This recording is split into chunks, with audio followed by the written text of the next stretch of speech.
And so, I was born. The first people I remember seeing were the old man, the old lady, and their daughter, Heather. After they'd said hello, the old man powered me down so he could install some software. I could tell they were nice people. The old man didn't give me a silly voice or stupid personality. And the old lady didn't dress me like a clown. Although for some reason, Heather really didn't like me. Once I'd had time to get used to walking, the old man asked me to dash from one end of the room to the other.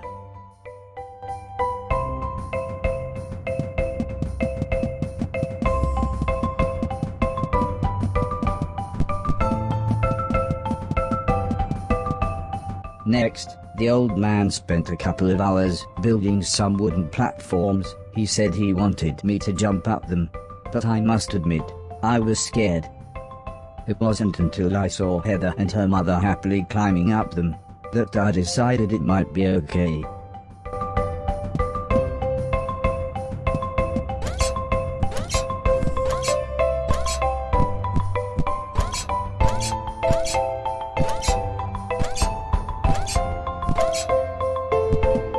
The old man then rearranged the platforms.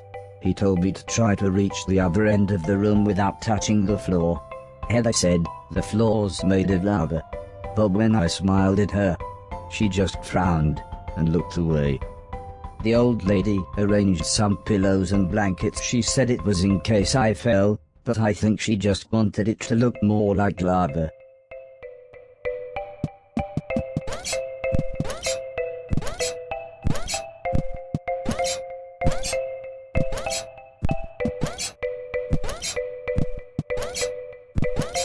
When I reached the other side, the old man just smiled and said, "That'll do, for now."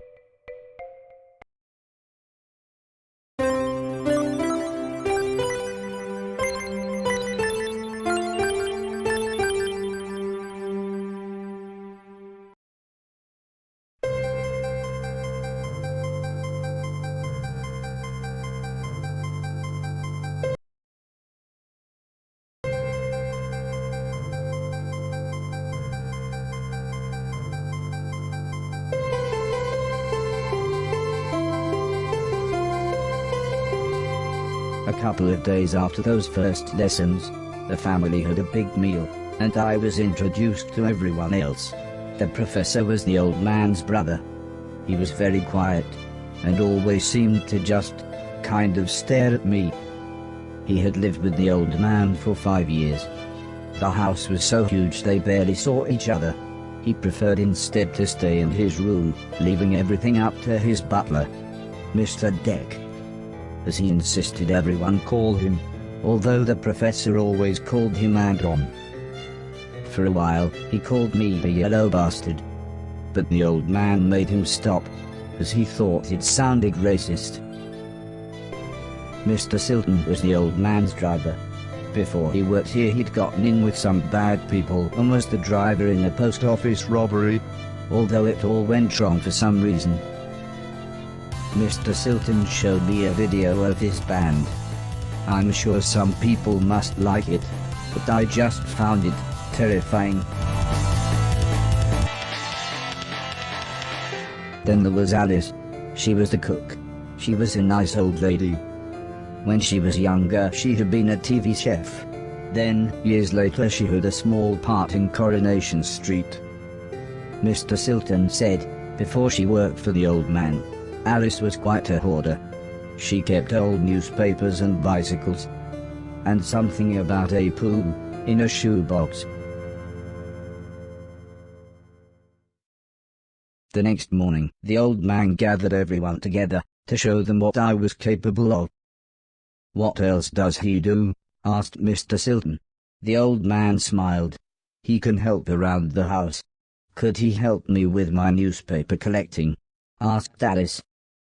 "I'm not sure that's a good idea," said the old lady, "but he can do all sorts of jobs." "Yeah," said Mr. Silton, "shove a stick up his ass and he can do Deck's job." Now, said the old man, "we have company," pointing to some important-looking people. Two large men, both called Gary, set up what the old man referred to as lasers. He said again, I should try to get from one end of the room to the other, but I shouldn't be worried, as I had a special chip which meant no matter how damaged I was, I couldn't die. He said it was like infinite lives in a video game. But when he realized I didn't understand, he said he would explain another time.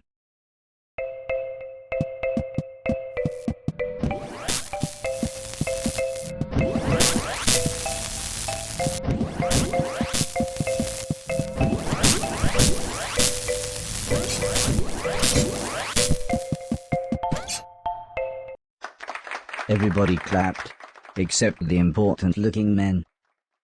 "Not exactly a cold, calculated killer, is it?" said the man in black. The man in grey laughed. "What kind of artificial intelligence was that?" he asked. "Move right, unless there's something in the way." Okay, said the old man. He turned to me and whispered, "They're going to make it quite a bit tougher, but I'm sure you'll be fine."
The Garys then rearranged the room one last time. The old man smiled. Now, there's no need to look so glum," he said. "I'm still happy with everything you've done today. So this time, I was determined to do him proud.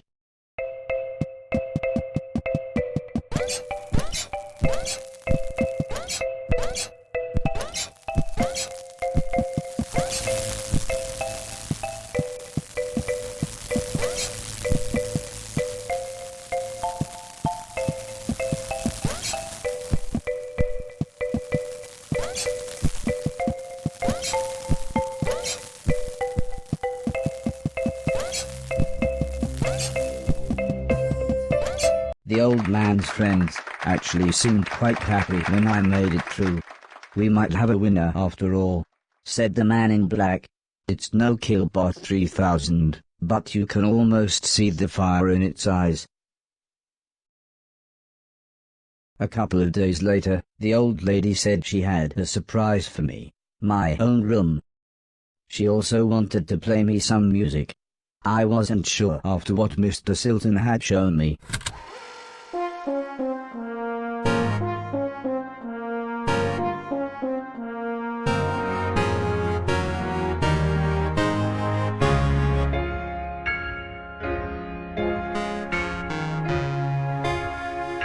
As if music wasn't amazing enough, the old lady then bought me a television set. I couldn't believe what I saw. I watched everything I could. Comedy, drama, horror, sci-fi. Anything anyone wanted to watch I would happily watch with them. Then one day, the old man set up a small box. He plugged some cables into the television and said, "This is what I meant when I said video games." I played games at every chance I could. I took on everyone. I was unstoppable. I had enjoyed music, film, and television. But to me, video games really were the highest art form.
Heather's birthday was a couple of months later.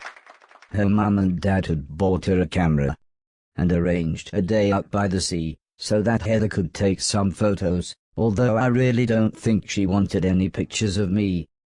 When the old man asked the professor if he wanted to go, he frowned and said, "I can't believe you want to spend time with that thing, it could destroy the world." I wasn't sure what he meant, but the old man just smiled and said, "That's what you said about the Game Boy. Anton, how about you?" "I don't think so," said Mr. Deck. The last time I got in that car, Barry crashed us into a branch of Woolworths. I never would have gone into Woolworths of my own accord. The old man explained that the car was old and the brakes had failed, but Mr. Deck was having none of it. So Mr. Silton drove, and Alice came along for the fresh air.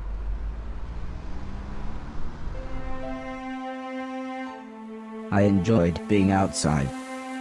Although, the old lady kept telling me to be careful of the rickety old walkways. It felt like she was telling me off, but I think she was just concerned.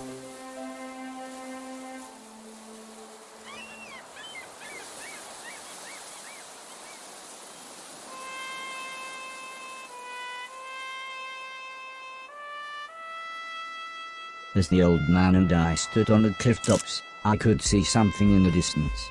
I wasn't sure what it was, so I asked the old man. He said it was a battleship that had sunk in the 1940s. But he looked so sad when he spoke about war.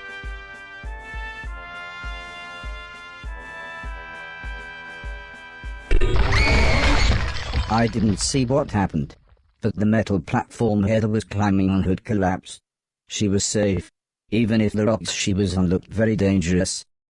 The tide was rising, and we didn't know how long the Coast Guard was going to be, so I offered to climb down and get her. The old man agreed, but said I should be careful, as Heather doesn't have infinite lives, like I do.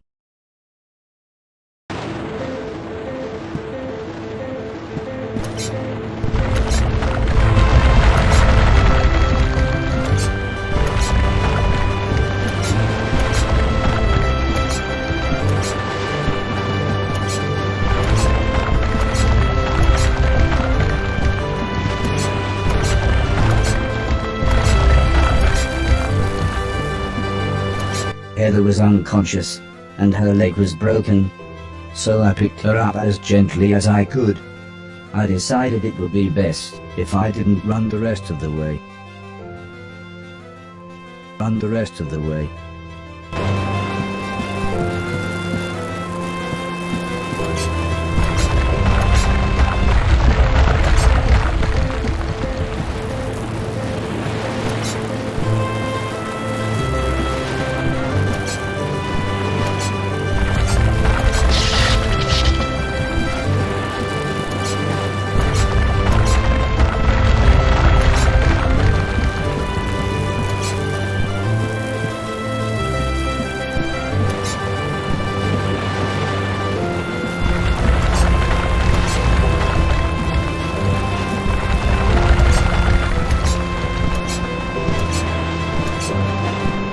An ambulance had arrived by the time I had made it back to the cliff top.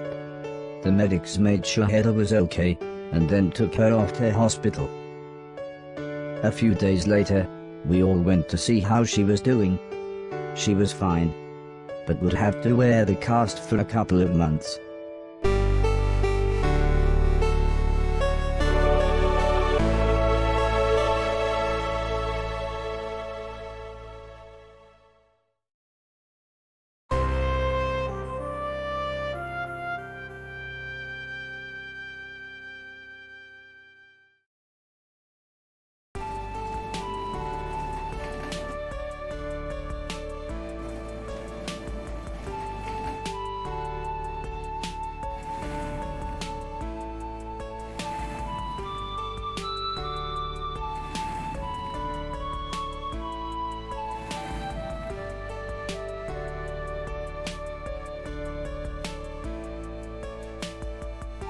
Once Heather got to know me, we became good friends.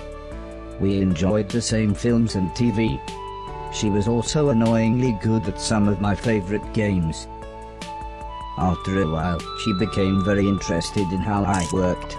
Soon she knew as much about me as the old man did, if not more.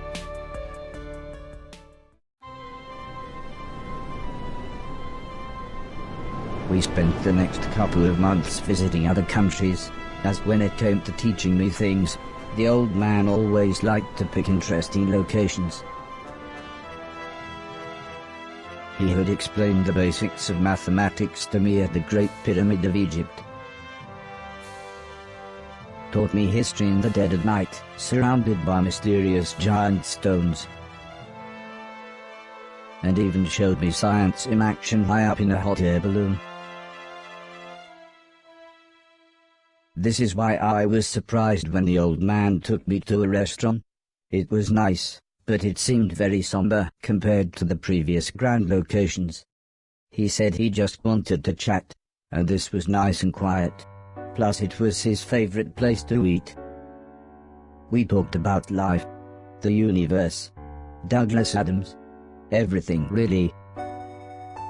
When I asked him why were we here, why did we exist, he just smiled and said, life is like a game, just don't expect to be finished anytime soon. When I looked puzzled, he said, well, everyone should have a purpose. So I asked him, what's my purpose? He thought for a bit, then said, so you want to be a real boy? Which just confused me even more. Eventually the old man said, for now, I want you to help clean things around the house. I must have looked unimpressed, as he then said, okay, I want you to clean 1,000,000 things. It didn't sound like the meaning of life, but I suppose you've got to start somewhere.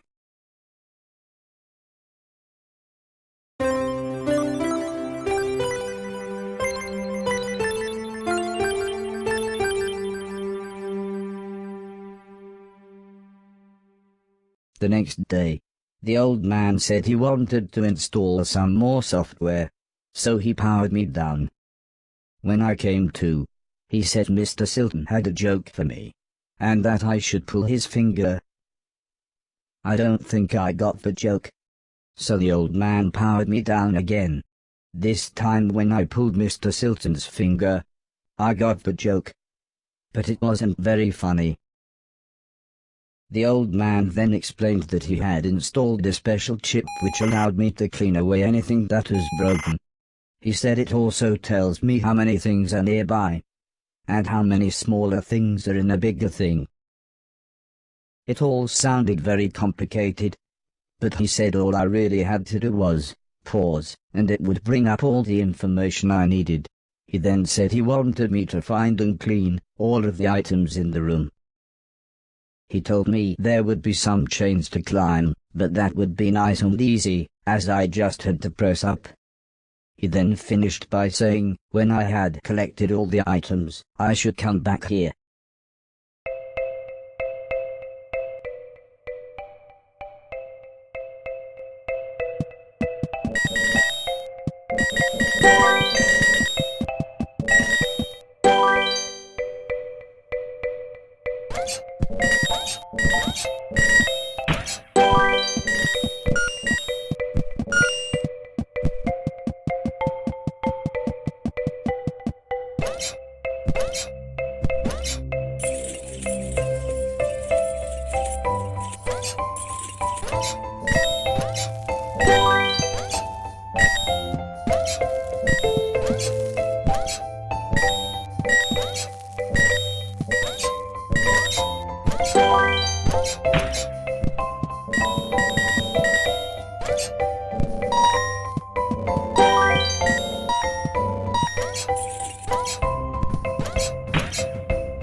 The old man then asked the old lady Heather and I to follow him outside.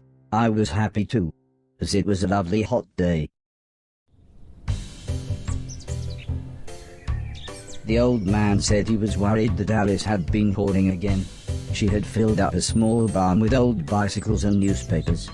Heather said, "This would be a perfect chance to properly test my new powers." The old man thought for a second, then said, "Using the steptoe chip, I should find and clean at least 300 things." When we explained to Alice what we wanted to do, she seemed scared. But after the old lady kindly explained that, well, the barn was starting to smell, she said it would be okay. "One last thing," said the old man. "If you want to use a door, just push up." When I was about to enter the old barn, Mr. Silton said he had seen some mushrooms growing inside. He asked me to give him any that I found. He then winked, but I wasn't sure why.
The old man was very happy with everything that I had cleaned.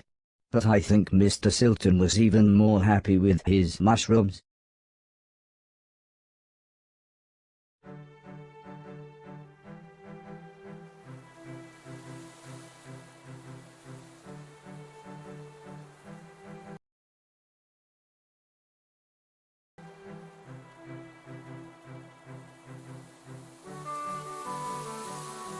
It wasn't the days getting shorter, or the evenings getting colder. It was the falling leaves that really made me feel sad. As we watched the trees blowing in the breeze, the old lady said, "The leaves must fall before the blossom comes." She had already explained the seasons to me, so for once, I actually understood. But it didn't make me feel any better. The old lady obviously had enough of my moping, and said, "Right, next week we're going to have a party." For some reason she insisted that we were all going to wear costumes. Heather was very excited and said, "I've got some perfect ideas."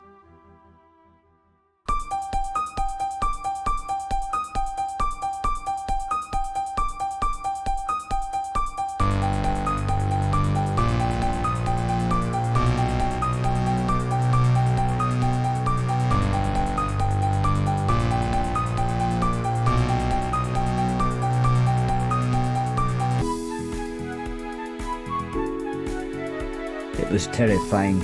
Everyone was dressed like someone else. I think I was meant to be some kind of pumpkin, as everyone kept shouting, "It's the Great Pumpkin." Still, at least Mr. Silton was having fun telling everyone his joke. And I suppose Heather's costume was quite flattering. After what seemed like forever, everybody left, and things got back to normal. Heather was allowed to watch a scary film before she went to bed, but I had to help Alice and Mr. Deck clean up. Coming to get you, Barbara. I wasn't happy about this, but the old man said if I was quick, then I could watch the end of the film with them. You're acting like a child. Alice was vacuuming, and Mr. Deck was taking down the decorations. So I thought I should clean up the plates and glasses.